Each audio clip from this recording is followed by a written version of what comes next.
নমস্কার।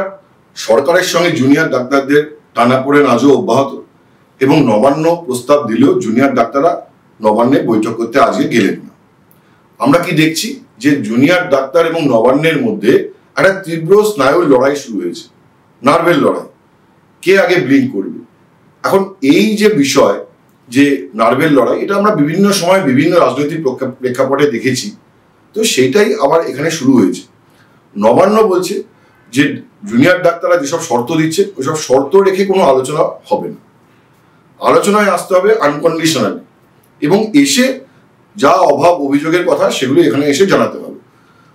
আবার জুনিয়র ডাক্তাররা বলছে যে না, আমাদের 30 জন সদস্য যাবে, বৈঠকে মুখ্যমন্ত্রীকেই থাকতে হবে এবং সেটা লাইভ স্ট্রিমিং করতে হবে। এছাড়া তাদের আরো যে দাবি দাওয়াগুলো সেগুলো রয়েছে, যেমন কলকাতা পুলিশ কমিশনার পদ থেকে বিনীত গোয়েলকে ইস্তফা দিতে হবে, বা স্বাস্থ্য সচিবের পদ থেকে নারায়ণ স্বরূপ নিগমকে ইস্তফা দিতে হবে ইত্যাদি। এই দাবিগুলো তাদের যেমন ছিল তেমনই রয়েছে।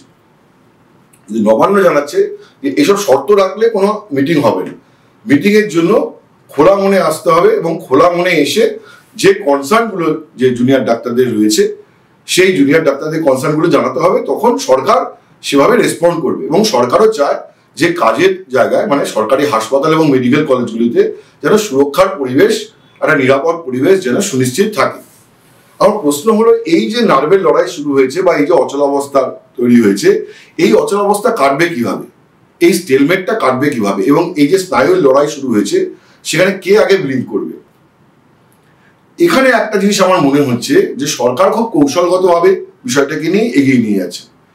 সুপ্রিম কোর্ট কি বলেছিল? সুপ্রিম কোর্ট বলেছিল যে মঙ্গলবার বিকেল 5টার মধ্যে জুনিয়র ডাক্তারদের কর্মবিরতি শেষ করে কাজে ফিরতে হবে। যদি তারা তা না করে তাহলে রাজ্য সরকারের এখতিয়ার থাকবে তাদের বিরুদ্ধে শৃঙ্খলা ভঙ্গের কারণে ব্যবস্থা নেওয়া। এখন আমরা কি দেখছি, রাজ্য সরকার বারবার সে কথা জুনিয়র ডাক্তারদের মনে করিয়ে দিচ্ছে এবং বলছে যে দুর্ভাগ্যের বিষয় যে জুনিয়র ডাক্তাররা এখনো পর্যন্ত কাজে যোগ দেননি। একটা ইন্টারেস্টিং ব্যাপার হচ্ছে যে কেন এটা সরকার মনে করিয়ে দিচ্ছে, কারণ সরকার শুধুমাত্র জুনিয়র ডাক্তারদের নয়, গোটা রাজ্যবাসীকে বোঝাতে চাইছে যে সুপ্রিম কোর্ট বিচার ব্যবস্থার সর্বোচ্চ স্থান এবং সুপ্রিম কোর্টের প্রধান বিচারপতি যেখানে বলেছেন যে জুনিয়র ডাক্তারদের কর্মবিরতি শেষ করে কাজে ফেরা উচিত, সেটাকে মান্যতা দিতে হবে। গণতান্ত্রিক দেশে সুপ্রিম কোর্টের প্রধান বিচারপতি যদি কোনো নির্দেশ দেন বা কোনো পরামর্শ দেন, সেটাকে না মানা বা মানতে অস্বীকার করা, সেটাকে নৈরাজ্যের দিক নির্দেশ করে। নৈরাজ্য কখনো কাঙ্ক্ষিত নয়। সুপ্রিম কোর্টের নির্দেশ মেনেও আন্দোলন এবং প্রতিবাদ এবং দাবি দাওয়া জানিয়ে যাওয়ার একটা পদ্ধতি রয়েছে। তো সরকার সেটাই বোঝাতে চাইছে যে দেখো, এরা সুপ্রিম কোর্টের নির্দেশকেও মানছে না। আরো একটা বিষয়, সুপ্রিম কোর্ট গত সোমবার দিন জানিয়েছে যে পরবর্তী শুনানি হবে 17 সেপ্টেম্বর মঙ্গলবার, আজকে হয়ে গেল বুধবার, মানে হাতে আর 5 দিন সময় রয়েছে। এই 5 দিনের পর সুপ্রিম কোর্ট যখন স্ট্যাটাস জানতে চাইবে, তখন তো রাজ্য সরকার এটাও বলবে যে ততদিনে যদি স্টেলমেট না কাটে যে জুনিয়র ডাক্তাররা এখনো পর্যন্ত কর্মবিরতি শেষ করে কাজে যোগ দেননি, তখন সুপ্রিম কোর্ট কিন্তু আরো একটি নির্দেশ দিতে পারে। সুতরাং জুনিয়র ডাক্তারদের সামনেও কিন্তু একটা বড় চ্যালেঞ্জ রয়েছে এবং সুপ্রিম কোর্ট থেকে কিন্তু আরো একটি নির্দেশ আসার একটা সম্ভাবনা থেকেই যাচ্ছে যদি তারা কর্মবিরতি এখনো চালিয়ে যান বা পরবর্তী শুনানি পর্যন্ত যদি কর্মবিরতি চালিয়ে যান। ফলে এই প্রেশারটা কিন্তু জুনিয়র ডাক্তারদের উপরে রয়েছে। এখন আমরা যে দেখেছি, জুনিয়র ডাক্তাররাও প্রেস কনফারেন্স করে বলেছেন যে সুপ্রিম কোর্ট যে নির্দেশ দিয়েছেন আমরা যেমন সেটা মানিনি, রাজ্য সরকারও তো মানছে না, কারণ রাজ্য সরকারকেও সুপ্রিম কোর্ট বলেছে যে হাসপাতাল এবং মেডিকেল কলেজগুলোতে সুরক্ষা সুনিশ্চিত করতে হবে। এখানে বলে রাখি, সুপ্রিম কোর্ট কিন্তু সেই জন্য রাজ্য সরকারকে 1 সপ্তাহ সময় দিয়েছে এবং মনে রাখতে হবে মঙ্গলবার যখন পরবর্তী শুনানি হবে সুপ্রিম কোর্টে আরজিকর কাণ্ডে, তখন কিন্তু রাজ্য সরকারকেও হলফনামা দিতে হবে। কারণ গত শুনানিতে কপিল সিবাল, রাজ্যের আইনজীবী, তিনি জানিয়েছিলেন রাজ্য সরকার সরকারি হাসপাতালগুলোতে ফান্ড সুরক্ষার জন্য, আরো সুরক্ষা পরিকাঠামো বাড়ানোর জন্য ফান্ড অ্যালোকেট করেছে এবং 6000-এর বেশি আরো বেশি অতিরিক্ত সিসিটিভি লাগানো হবে, 893 বা সামথিং লাইক দ্যাট। সেই সংখ্যায় রেস্টরুম বানানো হবে এবং পুরুষ ডাক্তার এবং মহিলা ডাক্তারদের জন্য আলাদা রেস্টরুম বানানো হবে স্বাস্থ্যকর্মীদের জন্য, ইত্যাদি ইত্যাদি। ডিওয়াই চন্দ্রচূড় প্রধান বিচারপতি, তিনি গত শুনানির দিনই প্রশ্ন করেছিলেন যে আপনারা তো এইসব বলছে করতে হবে, কিন্তু কতগুলো করেছে এগুলো অবিলম্বে করুন, 7 দিনের মধ্যে এগুলো শেষ করতে হবে।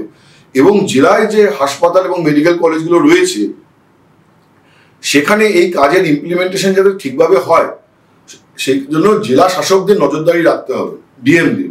সুতরাং আগামী মঙ্গলবার কিন্তু রাজ্য সরকারকেও একটা হলফনামা দিয়ে, এফিডেভিট দিয়ে স্ট্যাটাস জানাতে হবে যে আমরা যেগুলো বলেছিলাম তার মধ্যে এই কমপ্লিট হয়েছে বা এতটা আমরা করতে পেরেছি, বা অনেকটা যদি করতে না পারে তাহলে কিন্তু সুপ্রিম কোর্টের প্রশ্নের মুখে পড়তে হবে। ফলে এই যে সুপ্রিম কোর্টের স্ক্রুটিনি, এই স্ক্রুটিনি থেকে যেমন জুনিয়র ডাক্তাররাও মুক্তি পাবেন না, তেমন রাজ্য সরকারের কিন্তু মুক্তি নেই, রাজ্য সরকারকেও করতে হবে।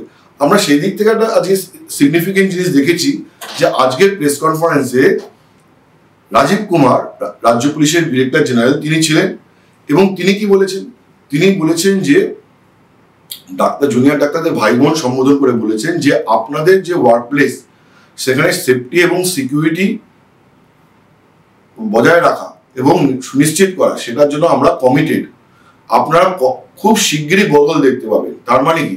তার মানে হচ্ছে যে এই সেফটি মেজার্স যে গভর্নমেন্ট নিচ্ছে তার ইমপ্লিমেন্টেশন প্রসেস শুরু হয়ে গেছে এবং ইমিডিয়েটলি তার একটা চেঞ্জ দেখতে পাওয়া যাবে বলে রাজীব কুমার ঘোষণা করছেন। তার মানে এটাও একটা কনফিডেন্স দেওয়ার চেষ্টা করা হচ্ছে। এবং মনে রাখতে হবে এই মেসেজটা কিন্তু রাজীব কুমার শুধুমাত্র জুনিয়র ডাক্তারদের দিচ্ছেন না, এই মেসেজটা কিন্তু গভর্নমেন্ট গোটা রাজ্যবাসীকেও দিতে চাইছে এবং বোঝাতে চাইছে দেখো জুনিয়র ডাক্তারদের কনসার্নটা কি। জুনিয়র ডাক্তারদের কনসার্ন হচ্ছে তাদের ওয়ার্ক প্লেসের সেফটি অ্যান্ড সিকিউরিটি। এবং আরজি করে যে ঘৃণ্য এবং পাশবিক ঘটনা ঘটেছে সেটা একটা বড় প্রশ্ন তুলে দিয়েছে যে ওয়ার্ক প্লেসে হাসপাতাল এবং মেডিকেল কলেজগুলোতে যে চিকিৎসকদের নিরাপত্তা জায়গাটা কতটা ত্রুটিপূর্ণ এবং কতটা দুর্বল।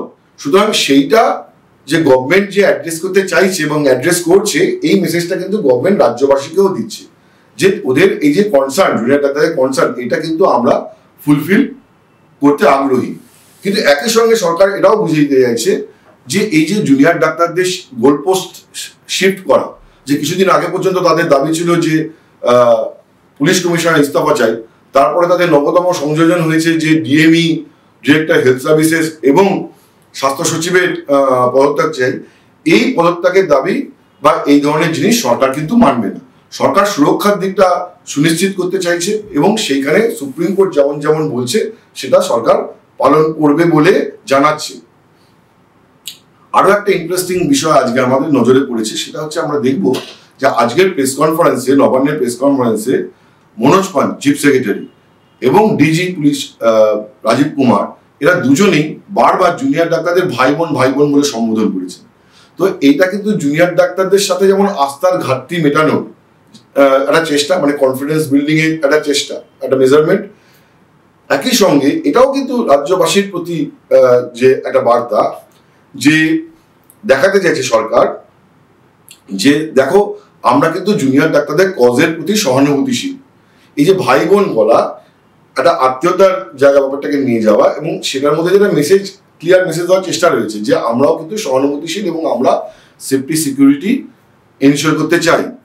তো তার ফলে সামগ্রিকভাবে যে একটা ছবি দেখা যাচ্ছে যে এই যে নার্ভের লড়াই যে চলছে নবান্ন বনাম জুনিয়র ডাক্তার, সেখানে কিন্তু যে নবান্ন কিন্তু একটা জুনিয়র ডাক্তাররা যেমন কাজে না গিয়ে একটা প্রেশার রাখছে, তারা তো প্রেশার মাউন্ট করেই রেখেছেন যে কাজে যোগ দেননি সুপ্রিম কোর্টের নির্দেশের পরে, এবং তারা স্বাস্থ্য ভবনের সামনে টানা অবস্থান বিক্ষোভ করছে এবং সেখানে সাধারণ মানুষও যোগ দিচ্ছে।